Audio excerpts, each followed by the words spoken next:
So I'll just assume that this is a more advanced class. Anybody totally new to Buddhism? This is teachings from the Thai forest tradition, especially from Ajahn, who was my teacher in Thailand for many years. Passed away now, but his tradition still is spreading around the world. There's a number of monasteries around the world, and various teachers are very active in presenting the teachings. So it's only one particular angle on the Buddhist teachings. I don't claim to have the definitive explanation of Buddhism. I guess you got to be a Buddha to know, but we're trying anyway. And specifically, this is a theme, peace, ultimate peace of selflessness. Is that right? Something like that.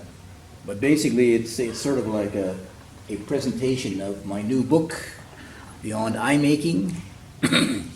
This is what's most relevant in my mind right now. For the last 6 years, I've been working on it, so I hope I remember it. Now that I got the book printed, I can forget it, right? I did do some homework yesterday, a little bit of swatting up. I didn't plan to write a book. This is really themes for reflection, and one of the ultimate teachings, I would say, the Buddha, one is just most unique, is the teaching of no permanent self. In Pali, it's anatta.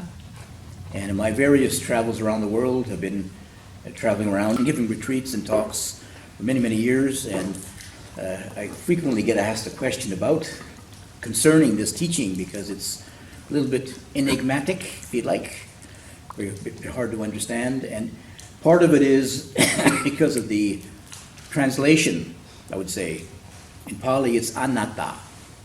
Atta means self, anatta means not self, literally. But if it's translated literally, people think, oh, I have no self. Does it make sense? Here I am, and I don't have a self. What do you mean? I'm always aware of myself. So they get very confused anyway. And even Buddhists would think, that this teaching of anatta means that you have to get rid of yourself then to be enlightened. No, don't get rid of yourself. It's called psychosis. Very dangerous. So while I was researching my last book about the hindrances, I came across a certain phrase about I-making in the Pali Canon, Buddhist scriptures. And it's only mentioned a few times, so it's not very well known. And I realized that this was much more in line with what the Buddha meant. That there is a sense of a self, but there's no permanent self. So hopefully that'll be a little bit more clearer to you. There is a sense of a self, a relative self, if you like, but there's no permanent self. Nothing is permanently abiding, you see. So we can still relate, and initially in our practice, we must relate to a self. In a kind of conventional teachings, the Buddha talks about the self. By self, what evil is done. By self, one is purified.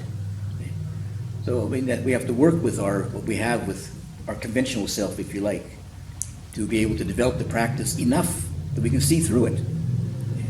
But the teachings are designed to give us that experience. So sometimes the theory gets in the way sometimes. I mean, Ajahn Chah once said, if you think about this teaching of anatta, no self, your head will explode. Because thinking is also from the self. So who's thinking about nobody, no self. But the teachings are designed to give us experience through meditation, experience of it rather than just the theory of it. But the theory helps us to give us the right themes for reflection. So I translated in the poster as selflessness. Hope that's understandable. And I would say that really selflessness is the ultimate goal. You strip away kind of the outward forms of all the religions. The purpose is selflessness. In the theistic religions, the main kind of principle is to lose yourself in God, maybe. As Meister Eckhart said, God enters into me to the degree I empty of myself. And then after that, all these different ways of expressing it came in, and all the cultural differences, and then we get all kinds of permutations of religion all over the world. At the heart of it, it's just aiming towards selflessness. And even, I would say, it's probably one of the most common aspirations of human beings too.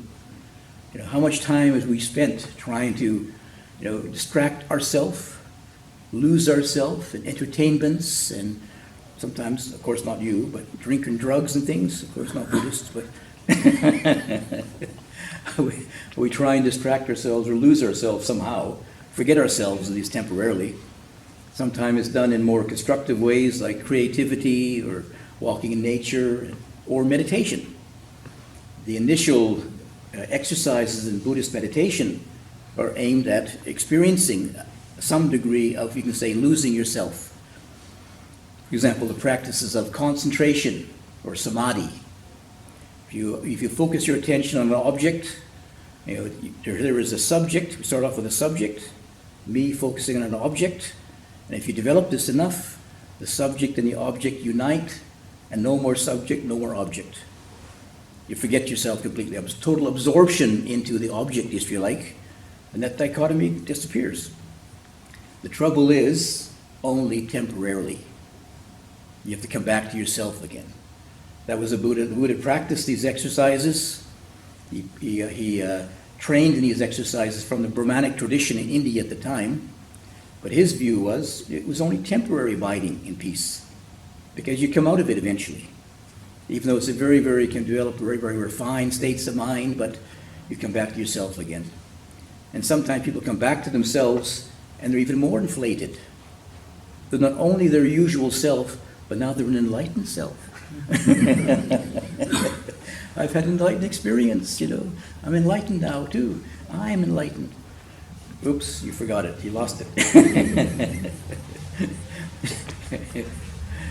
There was a moment that your self dissolved, see? And maybe if you had enough insight, you realize, oh, that means that this self is not a permanent abiding entity then. It does disappear. It's made up. It's created by our thought processes. By this is part of my investigation in this book. The Buddha actually explains, not in one place, but in various places in the Pali Canon, how the sense of self develops and how to actually step out of it then. That's what a practice is about. So while, say, the theistic religions, they point towards the exercises of ultimately of losing yourself in God, and the Buddhist approach or practice is to understand the process, how the self develops in the first place. And the self is made up. If the self is made up, then you can unmake it. You can resolve it. You can turn it around, and now you can learn to let go of it, be free of it. Not just lose yourself temporarily and then snap back into it again in concentration or samadhi practice, but understand it, and you can release the grasping of it and holding on to it, and the recompounding of it, the remaking of it again and again and again. That's what the title of this book is, Beyond I-Making. Not just trying to obliterate the I, but to go beyond the I-making process. So, I can say very, very practically that actually you need a self to get enlightened. If you don't have a self, well, you're psychotic, I say, So you need a self, but you have to recognize that the self is created. It's a temporary process which is created constantly by wrong view. The Buddha gave the roots of this self process. The roots of it are ignorance and in activity as craving. So ignorance is at the very root of it. So not understanding what we're doing, how we're living our life, how we're thinking, how we're creating the world around us. Don't see that process. Well, for most of us it happens automatically, unconsciously. You forget, we're just making all this up. We look at the world and we think, most people think, what they see is reality. Sorry, it's just your interpretation of what you see here. Your eyes pick up color and shape, and then you say flag. I don't even know which flag it is actually anymore. You know, there's too many these days. But you make it up in your mind. All your eye actually sees in reality is color and shape, and your mind interprets it. And if your senses are a little bit distorted, your eyes are now faded, your eyesight's faded. Anybody recognize that by now? Yeah. So I can't see quite so clearly anymore. Is that a star or is it a feather? So already there's a bit of distortion.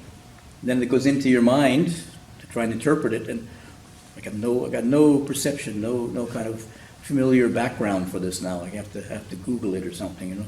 Can't remember what it is anymore. So many things can go wrong in this perceptual process, but we just think, oh, that's reality. But it's not actually. It's only an interpretation of it. It's called naive realism. To think that what you see is real. It's, for most people, fortunately, it's good enough that you can actually walk out the door and find your car again, and get home. But for some people, they can't do that anymore. The brain starts to go, something. I'm reading a story now about some woman who's getting Alzheimer's disease. She's a psychology professor of Harvard. She started to get Alzheimer's at 50 years old. And it's a story about her kind of working through this process. What's happening to her. Whole sorts of identity is this being this psychology professor, and she can't do it anymore. Can't teach, can't do research, can't even function in her life.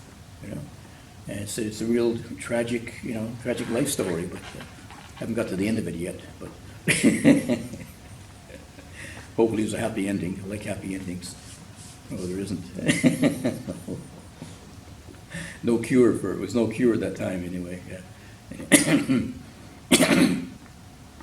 But the Buddha's teachings give us also not only explaining the process of what's going on, but it allows us to actually do a practice where we can experience that too. And the Buddha gave the eightfold path of spiritual practice, and by developing these exercises and putting them into our everyday life, and we can have the direct experience. At least the theory gives us, as it were, the signposts, which way to look. I first came across Buddhism here at UBC as an engineering student, and I first book on Buddhism, it was just gobbledygook to me. There's no formulas in it, no numbers. Engineer likes numbers. But something kind of stuck in my mind. This is interesting, because what I did recognize, it was talking about the principle of cause and effect. And this is also in science, in engineering, cause and effect. You can put the right causes together and you get a bridge, The wrong causes and you don't get a bridge, So, it made sense to me. And there was no mention of God in it, or, it was just, to me, it was just science. Practical sense, practical common sense and science. So. But I had no chance to practice in Vancouver 50 years ago. So the only option was to go to Asia. And of course, there's all that complications of living in Asia, in a foreign country, and especially when I went to Thailand. When I was traveling in Sri Lanka, somebody told me, if you want to learn Buddhist meditation, go to Thailand. Many meditation masters in Thailand. So, oh yeah, that sounds interesting. Yeah. What they didn't tell me was, most of the meditation masters don't speak English. So you got to stay 5 years and learn Thai first. Which of course was actually part of the practice, just to endure the situation there and put up with the frustrations. And in a way it was very helpful, because as a student, I'd have developed reliance upon thinking.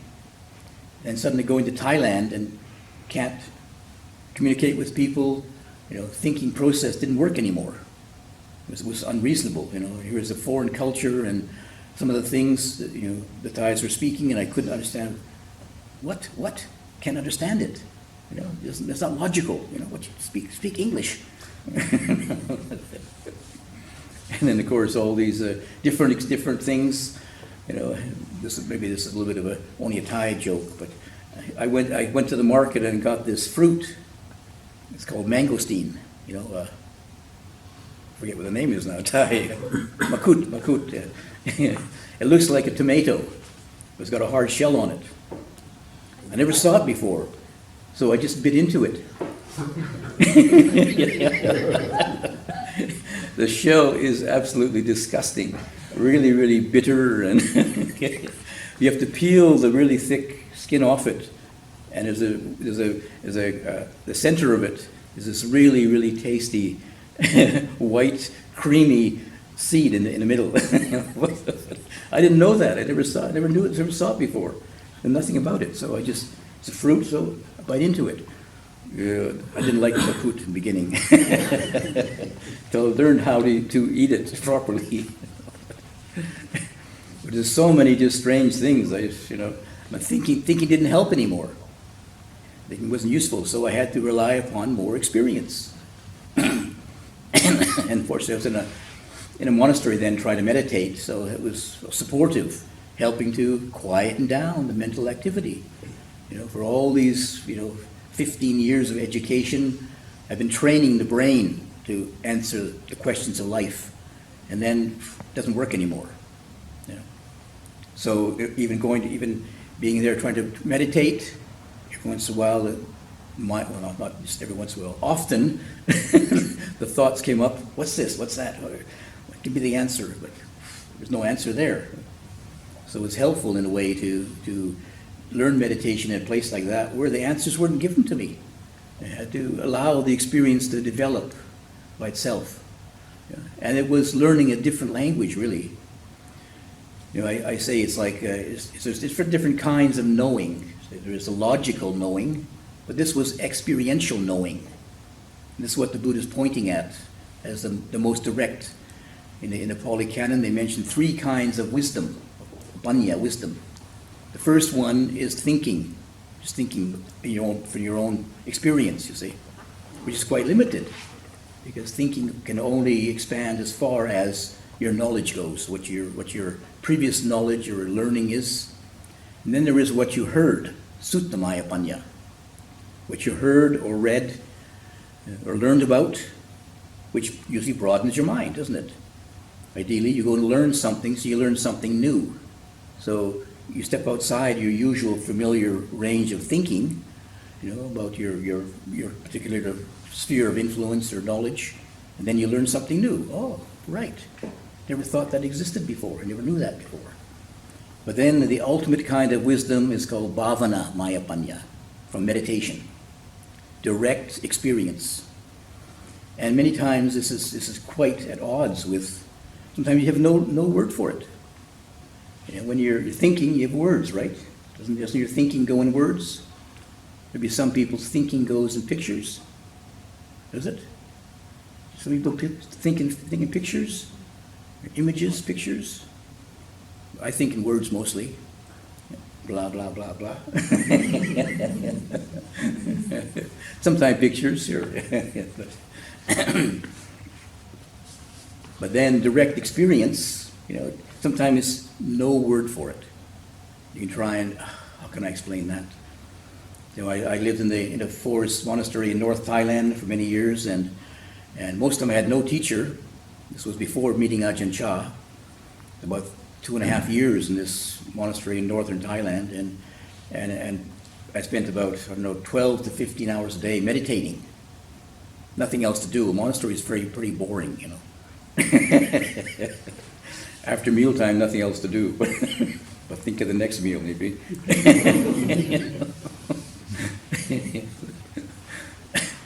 But so I had nothing to do, nothing to do but walk and sit meditation all day long. And many different experiences. At the extreme, I just say, some days I was enlightened, the next day I was crazy. And I didn't have much of any teacher really to give me any guidelines. I knew what the instructions were, so I just thought, I just need the instructions, sit down, watch your breath. That's all I have to know, right? But there was more to it than that. In the meantime, you're watching your breath, and where's your mind going? All over the place, Some places I didn't know where it was. There's one time I was sitting there meditating, and this man came to visit, and I was staying in a two-story little hut, and there was a monk staying above me, and he was well known, so these people would come to see him, but I was underneath, so I couldn't get away from it really. So I heard this man come down the steps, sitting there meditating very diligently, on the verge of enlightenment. Hear the steps coming and think, oh God, I'm not going to make it this time. I'm going to be disturbed from enlightenment. Anyway, he came downstairs and he opened the door up and didn't see me sitting on the floor in the corner. So he walks in and then, oh, hello there. And he came striding across the room and says, hello, I'm Joe Smith. And I looked up and said, hello, and I forgot who I was. I'm breathing. That's what I was doing. I was breathing. That's all I was. I never thought of myself for hours and hours a day. I never thought of, me being a certain personality and having a certain person or something or other. I was breathing and I was walking and I was eating and I was sitting and just being with the present moment as much as possible. And this man was got a totally different planet almost. I don't know who I think again. I'll see, who am I anyway? Let's see now. Fortunately, I remembered. Otherwise, it would have locked me up in the mental hospital, maybe. Oh yes, I'm that guy again, right? Yes.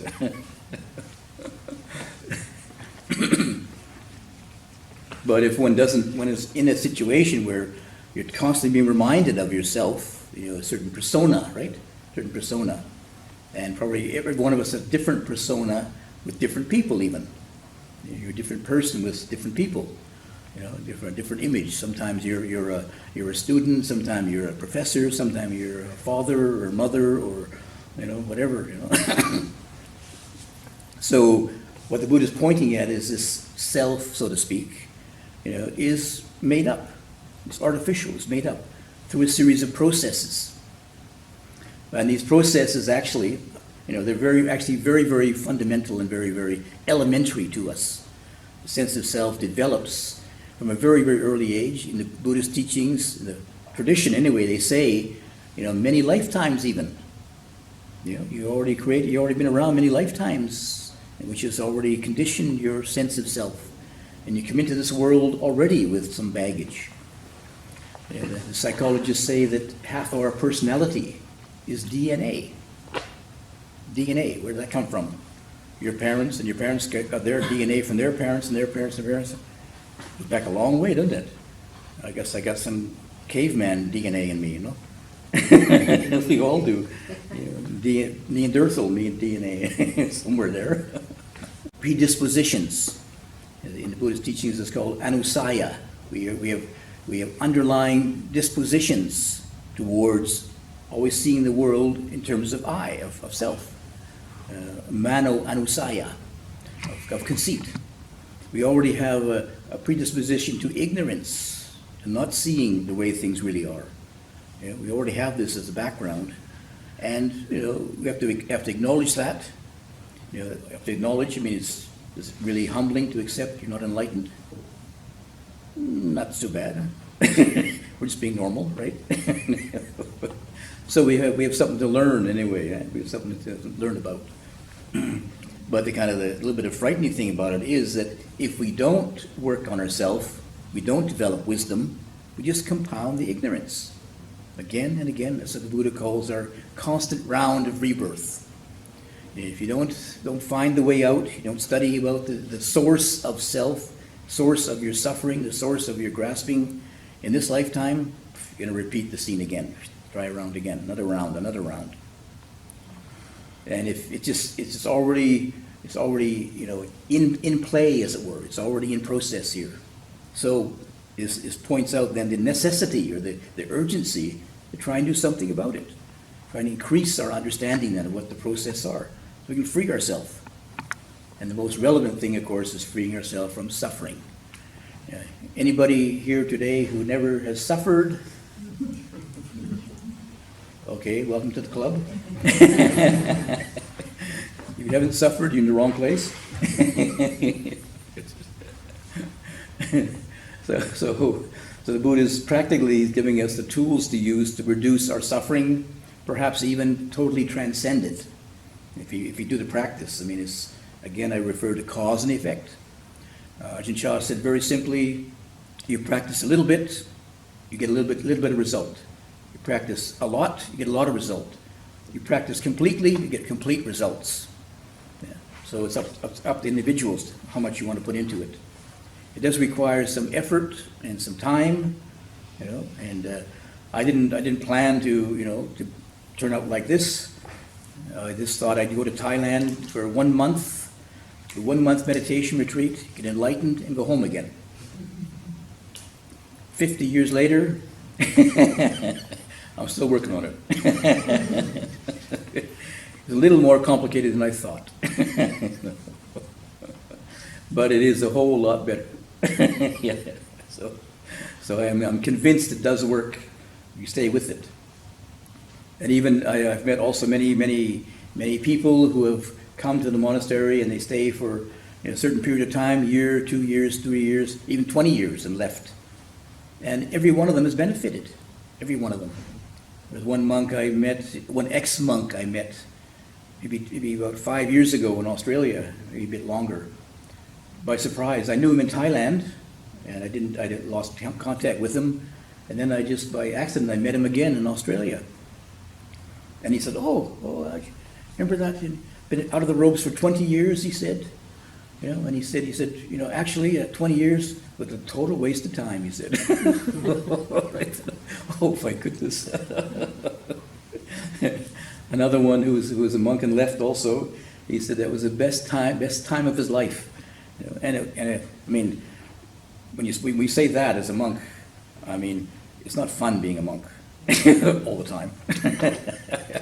Especially in the early days, they had a lot of hardships. It was a very, very simple life, and especially in the early days in Thailand, it was very, very, very difficult for a Westerner to go and live in northeast Thailand, in the poorest part of Thailand. And some days, even the villagers were feeding us the best food, but they're so poor there. I look in the bowl and say, there's no vitamin D, no vitamin B, no vitamin C, no protein, how are we going to live? But somehow we did.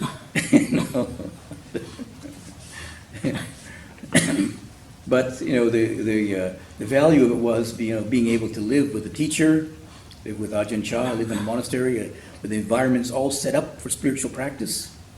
So when I got there, I just thought, okay, maybe enlightenment's not quite so quick as I thought. But here I am, in a Buddhist country, in a Buddhist monastery with a teacher, and when will this occasion ever happen again? Life can be very, very, very complicated. So just make use of my time here. And he just went on and on like that for 50 years. So I see it as the best use of my time. So when we come to now, not too many monks here, is there? Not teaching monks anymore. So how to apply this to our everyday life situation? I mean, I see the Buddhist teachings as a universal teaching, available to everybody. Even though the Buddha was a monk himself, he was mostly teaching monks, but it also had many lay people, lay disciples. It means that everybody can benefit. It's not only for monks. But again, it's a matter of how much we want to put into it, how much effort we want to put into it. So the Buddha did lay down a very succinct and comprehensive path of practice. Very, very, very detailed, and depending upon how one can understand it, one can read about it, but how one wants to apply it in one's life too. Like, for example, to be able to develop meditation skillfully, I would say, requires some background. Usually it's presented in the form of, sila, samadhi, panya, morality, meditation, wisdom. When with a grounding, a foundation of skillful living, provides a good foundation for developing concentration exercises. Very, very basically, If you live a skillful life, you have less remorse, less guilt, less worries about things. So your mind is much more free of a lot of disturbing thoughts, as it were. So it helps you to develop more concentration then. And some degree of concentration or calming down of the mind is a basis for now clearer seeing, which is the basis of wisdom now. This wisdom is not just thinking, but it comes from a clear mind, seeing the way things really are. We can quieten our mind down, and we can begin to observe nature. We don't see it through interpretation anymore. Huh? Most of us are looking at reality, and I like this, I don't like that, that's good, that's better, that's... But how is it really? What is the way things really are? When your mind is calmed down, you can see it without all these interpretations, without all these biases and prejudices. Easy to say, but I mean, we have many unconscious biases and prejudices, distortions of perception. They're programmed into us right from the very, very early stages. From when you're. Some people even say this begins in the womb. Even, some of the building of a personality begins that the young fetus has enough sensitivity that it picks up vibrations. Whether the parents are angry or happy or whatever, it picks it up and it begins to already develop a certain kind of way of a view of the world. Is the world safe or dangerous? And it builds upon that. So once we begin to understand that this process, how this sense of self is developed, we can begin to recognize it and be conscious of it, and then be free of it too. Even traumas, and even very deep-rooted traumas, can be resolved as well through mindfulness and calmness of mind. So it has to do with the practice, and I can say the Buddha gave a kind of very, very detailed expressions of how to do this. The first one is, to live a skillful lifestyle. And there's particular guidelines how to do that. The 5 precepts, the 8 precepts, whatever. And then there is, from that, especially when we relate to, how this is affecting us, so-called reality, perceptions affecting us, then to develop some awareness of what's called guarding the doors of the senses. The sense impressions coming into us have an effect upon us. That's why the Buddha usually recommends, if you want to learn meditation, go to a quiet place.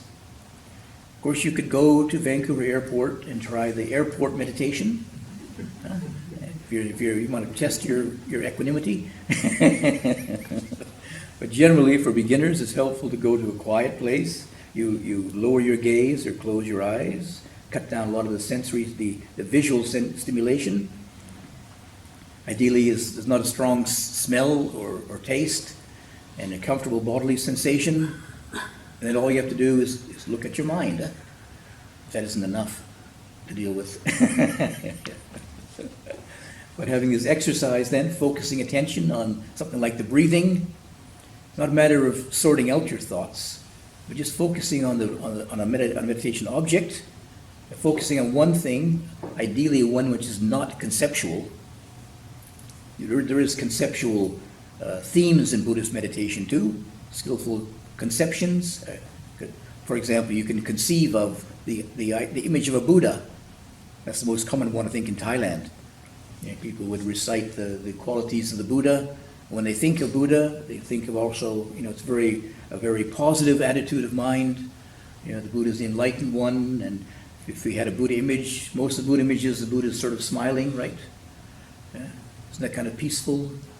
There's a happy guy, like to be like him,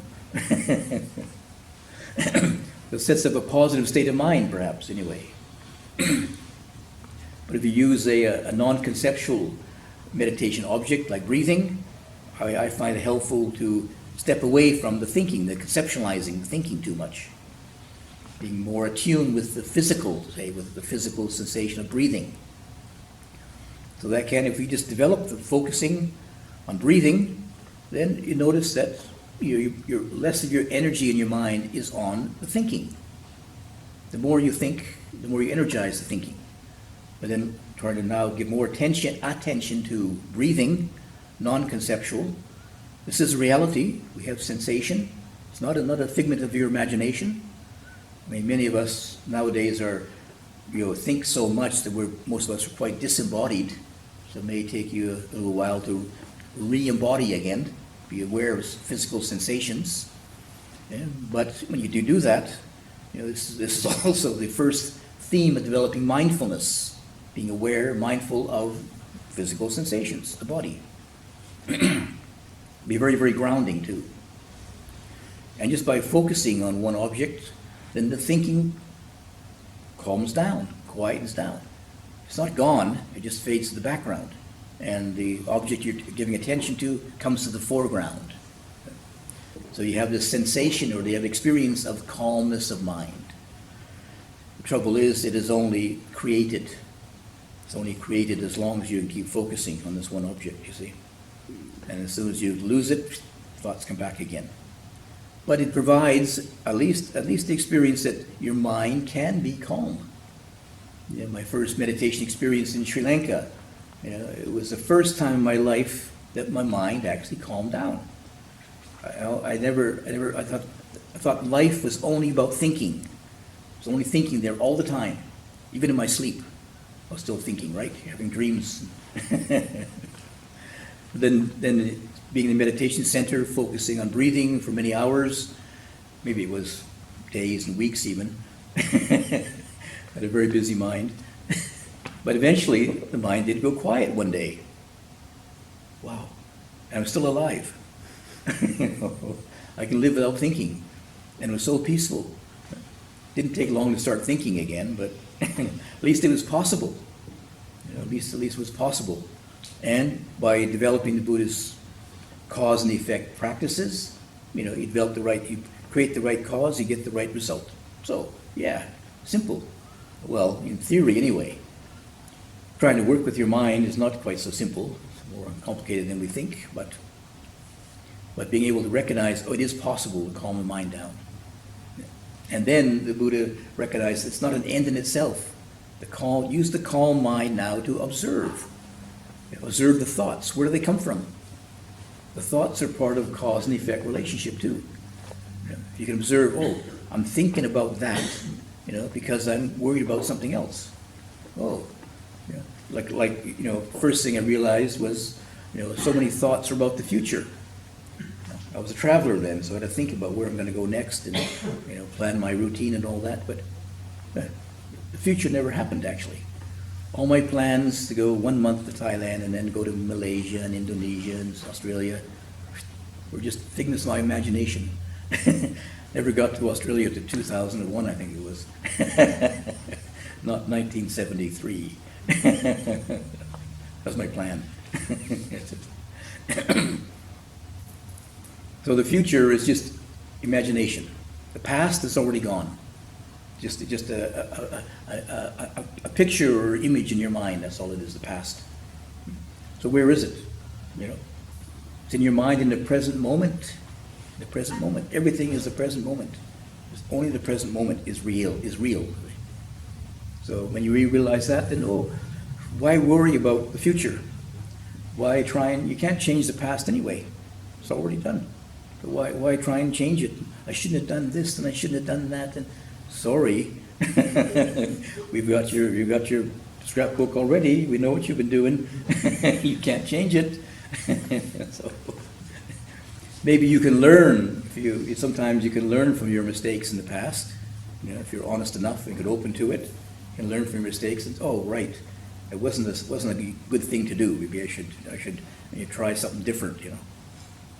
Basically, it's just an imagination. It's not really real. So we begin to recognize that. You begin to let go of the future and the past, and there's more space in your mind to look at reality as it is right now. See more clearly the way reality is right now. And it's an ongoing process, of course. It usually goes in sort of stages. Sometimes some of the things you can see in your past, for example, not a big issue, but other ones, boom, they really have a powerful effect upon you. But again, you just observe it. Maybe you find behind all this is a cause. There's some cause sometimes it's hidden at the very root of it. Not till you get to the root can we really let go of it, let go of the root. And only by discovering the root of suffering do we let go of it.